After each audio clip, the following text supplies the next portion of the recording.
Cuando escuchamos hablar de migración, es común que una de las primeras cosas que aparecen en nuestras mentes sea la frontera entre México y Estados Unidos. En el imaginario mexicano resuena la figura de las personas indocumentadas en búsqueda de mejores oportunidades de vida en aquel país.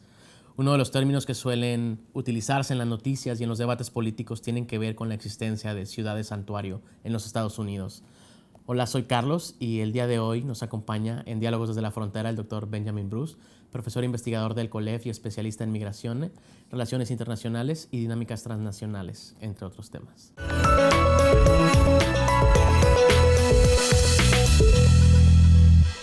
Doctor Benjamin Bruce, muchas gracias por estar con nosotros. Gracias por la invitación. Gracias, Carlos. Bueno, vamos a comenzar con una de las preguntas de este programa que tiene que ver con la temática en sí. Las ciudades santuario. ¿Qué son las ciudades santuario? Las ciudades santuario son un tema bastante controversial y complicado por el hecho que no hay una sola definición. En general se refiere a una tradición cristiana de dar refugio, por ejemplo, en una iglesia, ¿no? Que surgió como un movimiento político en los años 80 durante las guerras civiles en diferentes países de América Central como Guatemala, Nicaragua, y cuando muchas de esas personas llegaron a Estados Unidos buscaron refugio. Y de ahí surgió esa idea que iban a dar refugio sin tener un estatus migratorio legal en el país. Sin embargo, después de ese acontecimiento y ese movimiento, siguió en Estados Unidos con los indocumentados. La idea de las ciudades santuario es que en general son lugares, son espacios donde tienen políticas que son a favor de los migrantes indocumentados, es decir, facilitan su acceso a ciertos servicios como de salud, educación, etcétera, o por otro lado, no cooperan o limitan la cooperación con las autoridades migratorias federales, el ICE, el Immigration and Customs Enforcement, la agencia. Entonces, hay esos dos lados que son muy importantes, pero al mismo tiempo lo que se tiene que tomar en cuenta que no siempre son ciudades. Entonces, podemos hablar de jurisdicciones, tal vez santuario, porque a veces sí son pueblos, ciudades, son condados, pueden ser hasta estados, como el estado de California se ha proclamado oficialmente un estado santuario. Y lo que complica aún más el asunto es que también existen muchos malentendidos acerca de la palabra. Para muchos se utiliza, porque es muy politizado, como un insulto, como para atacar a un lugar. Entonces una ciudad, en lugar de decir soy ciudad santuario, va a decir soy ciudad de libertad, soy ciudad que da la bienvenida. Y utiliza diferentes palabras, hasta los más famosos como Chicago o California misma, no utiliza la palabra santuario cuando dicen que son en sus leyes lugares santuario. Entonces, eso sí hace el tema bastante complicado porque no hay una definición clara y uno tiene que ver un poco qué son sus políticas de cada lugar, qué están haciendo a favor de los migrantes o en contra, o para no cooperar con la ICE, y después cómo nosotros desde afuera podemos calificarlos como santuario o no. Y por fin existen también espacios santuario que tal vez no se llaman siempre así, pero donde la misma ICE no va a ir, las autoridades migratorias en general no van a hacer redadas en lugares como iglesias, más clásico, pero también hospitales, centros educativos como las escuelas, y esos son de cierto modo lugares sensibles, los llaman, donde se aplican esa misma idea de un lugar santuario. ¿Qué implicaciones tienen estas ciudades, estos espacios santuario para el fenómeno de la migración? Hay implicaciones muy fuertes. Como estaba hablando de la historia, por supuesto, estaba ligado en los 80 con esos refugiados que no tenían el estatus internacional de refugiado, que estaban en ciudades como San Francisco, que se declaró ciudad santuario en 1986. Para ellos querían decir que podían quedarse sin miedo o sin tanto miedo que en otros lugares que iban a deportarlos a sus países de origen. Hoy en día sigue un poco la misma lógica, que son lugares que tienen más posibilidades para los migrantes indocumentados, ofrecen más posibilidades, ofrecen una calidad de vida, se podría decir mejor, por la ausencia de un miedo continuo de las autoridades locales. Y pues muy concretamente, ¿qué pueden ofrecer? Se pueden ver en las políticas, ¿no? Y doy unos ejemplos. En algunos lugares se puede acceder a tener una identificación municipal que se otorga a cada residente. El énfasis está en el residente y no en el ciudadano, lo que cambia también la imagen de la pertenencia, ¿no?, de la persona a su espacio local. Y los migrantes entonces pueden identificarse, pueden ser testigos de un crimen, no tienen miedo tal vez de ir a la policía si ellos mismos son víctimas de de un crimen. Todo eso conlleva una calidad de vida muy diferente, ¿no? Y después podemos hacer una lista larga eh, de todo de acceso a ciertos servicios de salud, de educación, de formación profesional, hasta hoy en día con la pandemia de COVID-19, un acceso más fácil a las vacunas, a los centros de salud y menos miedo para después poder vacunarse y seguir sus actividades cotidianas sin el miedo constante de ser deportado o confrontado con los agentes migratorios. Muy bien, yo creo que hay muchísimas preguntas al respecto. Seguramente las cosas han cambiado no solo por la cuestión de la pandemia, sino por la cuestión del cambio de administración en los Estados Unidos. Eh, Vamos a hablar un poco más de eso, pero vamos a hacer un corte y seguimos dialogando. Seguimos en Diálogos desde la Frontera. Les recuerdo que estamos con el doctor Benjamin Bruce, especialista en migración transnacional y en relaciones internacionales, entre otros temas. Y antes del corte hablábamos sobre la ciudad de Santuario. Sabemos que está coordinando un proyecto de CONACYT junto con las doctoras Jetsi Rosales y Ana Gabriela Hernández, que también son investigadoras del COLEF. En este proyecto ustedes proponen pensar la ciudad de Santuario como fronteras emergentes. ¿Por qué no nos cuenta un poco más sobre esta noción de la ciudad de Santuario como fronteras emergentes?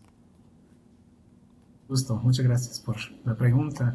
En efecto, la idea de hablar de la ciudad de Santuario como fronteras emergentes eh, refleja lo que es casi un dicho en muchos de estudios de migración entre Estados Unidos y México, que el migrante indocumentado, el migrante en general, puede cruzar la frontera, pero en muchas ocasiones esa frontera siempre la trae consigo. Entonces, nunca la puede dejar realmente atrás cuando es un migrante indocumentado. ¿Y qué quiere decir eso? Que el migrante indocumentado no tiene el mismo acceso a diferentes servicios, oportunidades, a una calidad de vida igual como un residente pues, legal oficial del país o un ciudadano. Entonces, la idea de pensar las ciudades santuario como fronteras emergentes es justamente para ver dónde están esas diferencias, ¿no?, entre el residente legal regular y el migrante irregular que no tiene papeles. Por ejemplo, lo que estamos viendo, como comentaba antes de la pausa, es que en muchos casos se puede restringir o favorecer el acceso a ciertos servicios a los migrantes indocumentados. Son fronteras esas, las que son invencibles a la mayoría de la gente, que no se da cuenta que una persona no puede acceder a un servicio de salud, por ejemplo, o una oferta de empleo. Después hay otro razonamiento que va con la idea de fronteras emergentes, y es que lo que pasa en muchos casos en el contexto de Estados Unidos, como en muchos países, es que hay políticas muy divergentes, muy diferentes a nivel local. Entonces, para poner un ejemplo mexicano, si vivo en la Ciudad de México y yo estoy en Iztapalapa, tal vez si yo voy a Xochimilco, la policía me va a tratar diferente. O si voy al lado a otra delegación, Carranza o lo que sea, va a ser otras políticas locales, me van a dar más facilidad a acceder a ciertos servicios o no. Eso pasa muchas veces en Estados Unidos y son de cierto modo fronteras invisibles, es decir, en una zona, una área metropolitana donde uno normalmente no se da cuenta de las fronteras entre un municipio u otro, o una delegación o una ciudad, que son a veces son legalmente ciudades. La policía puede cambiar, sus políticas locales pueden cambiar, y esos factores son muy importantes para los migrantes indocumentados, que tienen que siempre tener un poco esa visión. Si yo voy de un municipio a otro y no me doy cuenta que ya crucé la frontera, tal vez esta policía, los oficiales locales, me van a tratar diferente, voy a tener más peligro, voy a estar más cerca de una posible deportación que en otra parte de la misma zona metropolitana. Esta conexión con el Estado creo que es muy importante. Nosotros como mexicanos vimos muchas veces en las noticias el rol que tuvo la administración de el ahora expresidente Donald Trump. Eh, lo que me gustaría preguntarle es exactamente qué rol tuvo la administración anterior en los Estados Unidos para con la ciudad de Santuario. Creo que podemos verlo de dos formas, ¿no? Por un lado es el lado discursivo, que Trump siguió una tendencia que pues casi le ha ido a ganar la presidencia, que es lo que en la literatura llaman la criminalización de la migración irregular o crimigración. Es decir, ver los migrantes irregulares primero como ilegales, de ilegal hacer el salto a criminal y después criminalizar todo el ámbito, todas las personas que tienen papeles o hasta que no tienen papeles o hasta también los que sí tienen papeles. Entonces, para las ciudades santuario, ¿qué quiere decir eso? Si estaban favoreciendo el acceso a servicios locales, municipales, etcétera, para los indocumentados, pues Trump podría presentarlos como criminales ellos mismos, ¿no? Es que estaban ayudando, apoyando a criminales, porque eso era la perspectiva que él eh, intentaba fomentar y promover dentro del discurso estadounidense, lo que también ayudó a que muchos estadounidenses hoy en día no entienden la diferencia entre irregular e ilegal. Se confunden los dos términos, que uno viene de un sistema legal criminal que ve delitos y el otro son infracciones administrativas. Pero como juego político ha ido muy bien. Entonces, en general, vemos que las ciudades santuarios son del Partido Demócrata. En su juego político, Trump podía decir entonces: yo soy el hombre de ley y orden, y miren los criminales, los demócratas que están apoyando los más horribles del mundo que están viniendo a nuestro país. Y es un discurso muy tóxico, muy peligroso, que al final conllevó a muchos de los eventos que vimos luego, ¿no? El racismo, que es mucho más presente, los actos cotidianos racistas contra latinos y otros grupos. Eh, y muy concretamente lo que sí hizo es amenazar de cotar fondos a esas ciudades. En general eran fondos federales para las agencias de policía local, que después llegaron a diferentes cortes porque es un asunto legal muy complicado si el lado federal, el nivel federal tiene la competencia de cambiar en ciertos casos por políticas locales su apoyo o no. Y justamente es donde el Departamento de Justicia señaló a varias jurisdicciones, ciudades, condados, diciendo que esas iban a ser las consecuencias de sus políticas de santuario. Eh, una de las cosas que me vienen a la mente con esta respuesta es el esfuerzo que hubo en una gran parte de la academia por la utilización de las palabras y cómo se enfatizaba mucho el dejar de utilizar el término ilegal para referirse a los migrantes indocumentados. Cambia la administración, tenemos que hacer un corte, pero al volver vamos a ver qué depara esta nueva administración estadounidense a la cuestión de las ciudades santuarios y a la migración. Volvemos en un momento. Gracias por seguir con nosotros. Seguimos en Diálogos desde la Frontera. Les recuerdo que estamos con el doctor Benjamin Bruce. Estamos hablando sobre un tema muy interesante que son las ciudades santuario.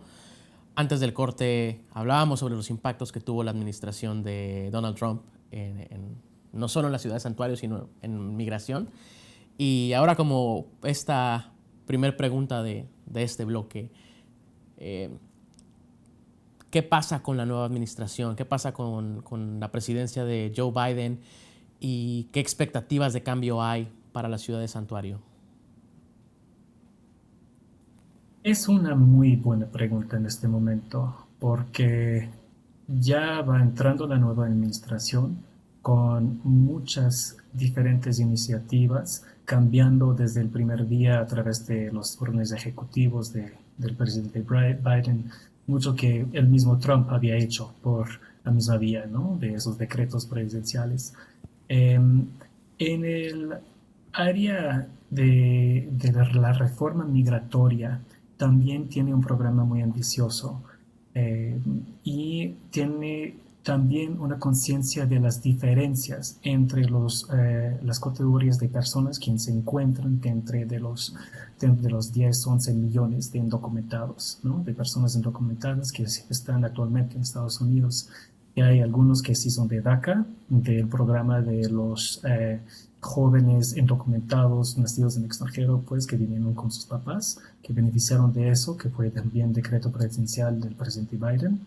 Está el grupo de visa overstayers, que tenían visa, pero después se quedaron, ¿no? Mucho tiempo. Y este grupo diferencia en el mismo programa de Biden para decir, no son aquí sí existe todavía la figura un poco peligrosa del migrante que cruza de forma ilegal la frontera, ¿no? No son los que cruzaron así de manera ilegal, entre comillas. Son son personas que simplemente se quedaron después de su visa, lo que parece mucho más inocente, ¿no? El punto es que todavía no estamos cambiando tanto, que cada indocumentado se ve de otra manera, pero estamos diferenciando dentro de ese grupo para decir, no son todos peligrosos, muchos son nuestros vecinos, trabajan con nosotros y ellos merecen una vida mejor con papeles. Y justamente para hablar de algunas medidas concretas que han hecho, que son muy recientes. Justo hace unos días, lo que comentaba antes de la pausa, que la administración de Trump, a través del Departamento de Justicia, había tenido varios casos legales contra jurisdicciones santuario, amenazando el corte de fondos federales. Esos diferentes casos no fueron resueltos al 100%, y muchos estaban pendientes ante la Suprema Corte de Estados Unidos. Pues la administración Biden pidió que se retiraron, que se desestimaron esos casos pendientes, lo que la Suprema Corte ahora oficialmente ha hecho. Entonces, la primera respuesta es que pueden tener un momento de alivio grande, porque no van a tener que estar frente a la Suprema Corte argumentando su derecho de autonomía local para después tener políticas que favorecen a los migrantes. Por otro lado, la administración Biden, creo que el día de hoy o ayer, pasó en la Cámara de Representantes una nueva propuesta de ley que en primer paso daría un nuevo camino para los beneficiarios de DACA para obtener la ciudadanía de Estados Unidos. Entonces, la gran pregunta es hasta dónde los republicanos del Senado, que sí en este momento se encuentran en la minoría, pueden utilizar tácticas como el filibuster, un discurso obstaculizador para justamente frenar estas diferentes iniciativas, pero que están cambiando mucho, está cambiando mucho el contexto, se ve claramente, y sobre todo es en todo el discurso. Carlos, estabas mencionando la diferencia y la importancia de las palabras, ¿verdad?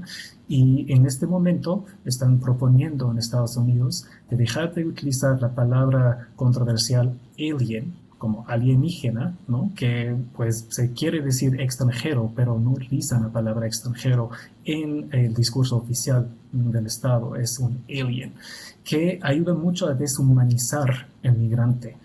Que hasta tenemos las imágenes de los niños enjaulados en la frontera de hace unos años, ¿verdad? Separados de sus papás. Y van a cambiar ese término y hablar más bien de no ciudadanos, non-citizens. Y eso también fue a finales de febrero, ha generado un nuevo debate, una discusión sobre la importancia justamente de esas palabras cuando uno está hablando de la migración indocumentada. El término de no ciudadano da seguramente mucho de qué hablar. El panorama se complejiza muchísimo más con la situación del coronavirus. Estamos a un año de que comenzaron los cierres, las restricciones, las cuarentenas. ¿Y qué pasa con la ciudad de Santuario y el COVID-19? Pues lo primero, que seguramente es la concreta más, con, la pregunta más concreta y directa para cada migrante indocumentado es cómo y cuándo pueden acceder ellos a una vacuna. Eh, la administración Biden está diciendo ahora que en mayo, junio estamos viendo la posibilidad de vacunar cientos de millones de estadounidenses. Entonces, dentro de esa figura, de esa cifra, ¿cuántas personas indocumentadas pueden acceder a la vacuna? Las historias que han salido son de personas que, hasta mexicanos, que han ido a Florida o a otros lugares, como hemos tenido aquí mismo en México, sin mostrar comprobante de domicilio y así poder tener la vacuna. Pero se necesita qué documento exactamente para tener la vacuna. Es la pregunta ahí, ¿no? Si es un comprobante de domicilio, si es una identificación no oficial, qué es que cada estado y las autoridades locales van a requerir para aplicar la vacuna a personas indocumentadas y hasta qué, cómo pueden difundir la información. Porque si hay una población de 10, 11 millones de personas que no pueden acceder a la vacuna, es en términos de salud pública un asunto muy delicado porque están viviendo codo a codo, lado a lado de todos los otros ciudadanos y personas con residencia legal en el país. Y justamente en el proyecto, la doctora Yetzi Rosales está investigando estos temas de salud y creo que ella va a poder profundizar mucho más en los detalles de cómo lo están manejando. Muchas gracias. El tema da para muchas horas de diálogo. Desafortunadamente el tiempo se nos acaba. Nos va a encantar tener a los demás miembros del proyecto, a la doctora Yetzi Rosales, a la doctora Ana Gabriela Hernández, para poder abordar todas estas temáticas que no alcanzamos a tocar el día de hoy. Doctor Bruce, le agradecemos mucho que nos haya acompañado en Diálogos desde la Frontera. Esperamos tenerlo en un futuro, en otro programa. Así, con gusto.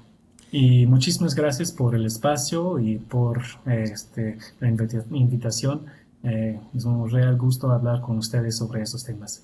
Gracias.